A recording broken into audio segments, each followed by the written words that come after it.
Estamos en Frutillar Bajo en esta oportunidad para este recorrido histórico con don Jorge Bay. Nos encontramos en el inicio del Instituto Alemán para hablar un poco de historia, de patrimonio y también, cierto, de participación ciudadana. Es por eso que aquí presentamos a don Jorge Bay. ¿Cómo está? Muy bien. Excelente. ¿Qué le parece si hacemos un recorrido histórico por la costanera de Frutillar Bajo en esta oportunidad, hablando un poco de historia, de patrimonio, participación ciudadana y obviamente usted también como personaje histórico? ¿Le parece? Me parece muy bien recorrer estos 160 años de historia que ya este pueblo tiene. Excelente. Usted como conocedor y también como descendiente de colonos alemanes de la zona, ¿qué nos puede comentar sobre este territorio? Bueno, en la llegada de colonos desde Europa hay dos etapas. La etapa de la inmigración, que son los que llegan a Valdivia y a Osorno, y la etapa propiamente tal de la colonización, que se inicia solo en el año 1852. Ahora, los colonos que llegaron aquí a este lugar son los más tardíos de toda la comuna, de toda la laguna Yanquihue, porque por un lado llegaban desde Melipulli, hoy día Puerto Montt, Puerto Chico, y fueron poblando sucesivamente Yanquihue, el Desagua hasta Totoral, y por otro lado desde Osorno descendieron hacia lo que era Muñoz Gamero, hoy día Puerto Ortay, y fueron cubriendo Quilanto, Los Bajos, etc. Entonces, en el 1856, esta parte del centro de la laguna Yanquihue, como se le denominaba en esa época, era la parte más tardía en la cual llegaron los colonos. Ahora, en base a esto, nosotros partimos en el instituto, acá en el colegio alemán, ¿cierto? Y la educación tiene que haber sido importantísimo para la idea colonizadora, porque no es llegar acá a un lugar donde masivamente estaba poblado. Por lo demás, existían grupos originarios, pero no masivos, ¿cierto? Ante lo cual, ¿qué rol cree usted que cumplen los colegios alemanes en torno a la cultura germana que se logra implantar en el sur de Chile especialmente?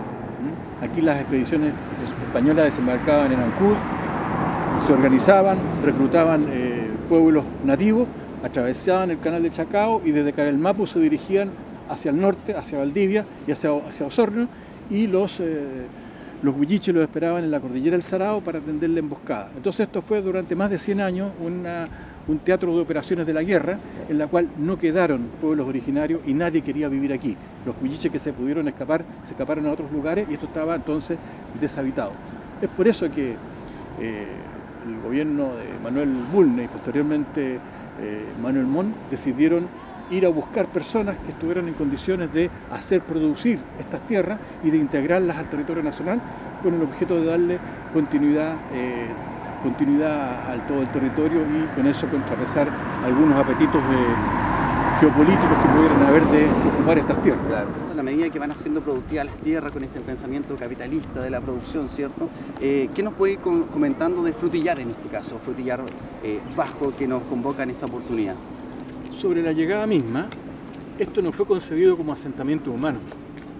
Aquí simplemente pasó un barquito el 23 de noviembre de 1856 y fue dejando frente a las chacras a cada uno de los colonos que tenían asignado 157 hectáreas. Un frente del lago por donde se comunicaba y una profundidad para iniciar, digamos, ganarle a la naturaleza, echar abajo los árboles y empezar a producir para la autosubsistencia primero y posteriormente para la expansión. Ahora, el nivel de instrucción le permitió altos niveles de organización y de productividad, mucha creatividad en los utensilios, las herramientas, y por lo tanto rápidamente este centro de la laguna se posicionó como muy autónomamente sustentable y eso le dio la posibilidad de que en 1893 fuera Frutillar declarado una de las 3 subdelegaciones de Yanquihue y fuera, digamos, el capital de una de esas 3. Entonces había Puerto Octay por un lado, Frutillar y Puerto Montt. Claro. Y en ese momento Frutillar cubría desde Fresia hasta todo Puerto Vara, claro, y este territorio.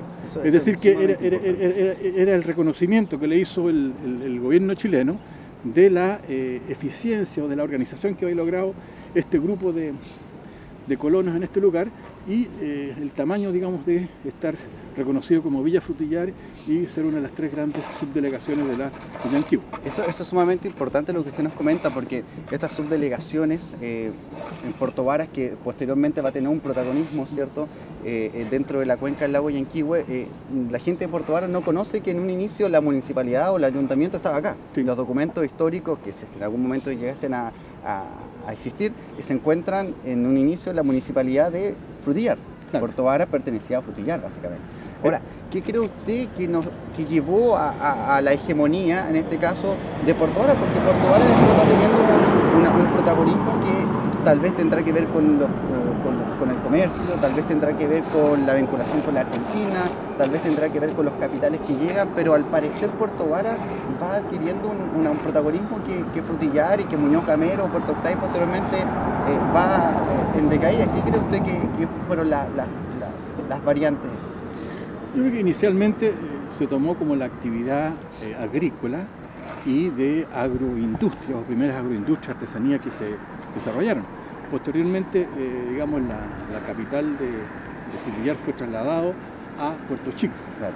Y entonces desde allá se dirigía a la comuna de Frutillar, hasta que fue separada en el año 1927.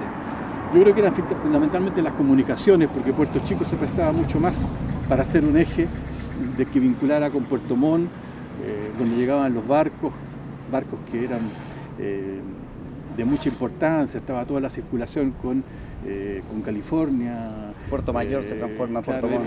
No había canal de Panamá, entonces todo el recorrido en relación a Estados Unidos, la costa pacífica de Estados Unidos pasaba por Puerto Montt. Entonces yo creo que las comunicaciones dieron la predominancia de Puerto Chico, posteriormente transformado en Puerto Varas, y después la separación de la comuna de Frutillar, y ahí nace, digamos, formalmente el 27 Puerto Varas. ¿Cómo nosotros podríamos hablar de la arquitectura germana en esta zona? ¿Qué rol cumple, cierto? ¿Cuáles son las fases que van teniendo en la medida del progreso de este grupo humano que se asienta en la cuenca del lago Yanquihue? Y también cómo se podría integrar a nuevos personajes, es decir, contar tal vez una nueva historia o integrar a nuevos grupos a esta historia dominada en su mayoría por grupos germanos. ¿Qué opinión tiene usted respecto a aquello? Aquí la actividad inicial tiene 2 etapas desde el punto de vista de la arquitectura. Las casas que hoy día sobreviven son las casas de la segunda generación. La primera generación, una especie de balcones, de bodegas y lugares de trabajo en la cual cohabitaba con la casa. Eran muy rústicos, muy simples. De eso prácticamente hoy día no existe. Esta es ya la segunda generación, la generación que ya había tenido una cierta expansión agrícola, ya había hecho ciertos negocios, y hacia 1890, 1900 comienzan a construirse estas primeras casas.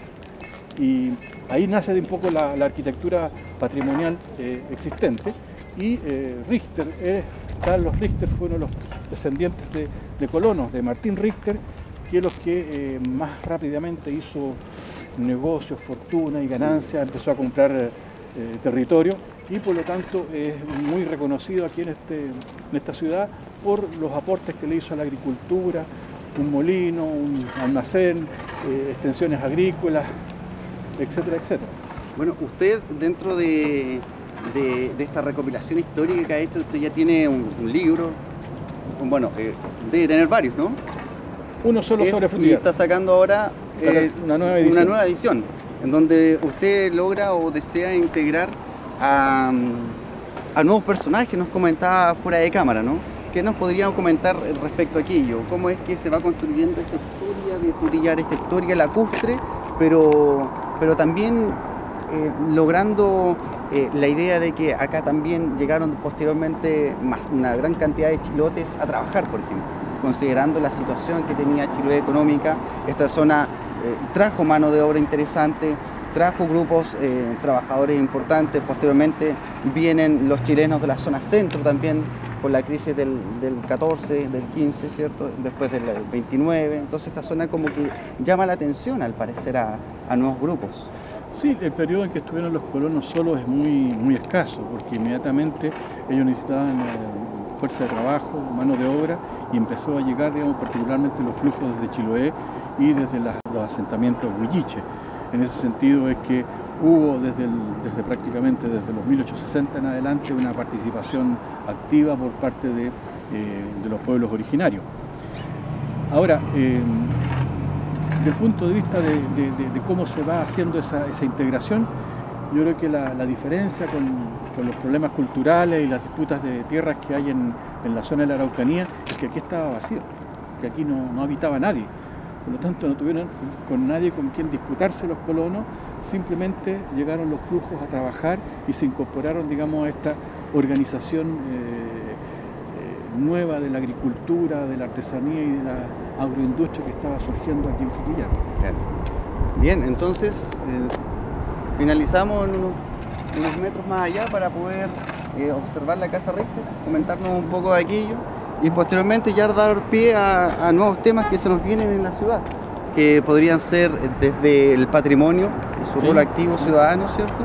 Y finalmente cómo es que Frutillar se proyecta al futuro como una zona pujante, una zona, ¿cierto?, que el progreso ya viene con todo, las inmobiliarias y todo aquí. Así que, ¿qué le parece si damos una pausa y continuamos posteriormente? Me parece muy bien porque justo Frutillar tiene una definición, una transición de una expansión agrícola y agroindustrial a otra en la cual el elemento turístico e inmobiliario está irrumpiendo con fuerza. Excelente.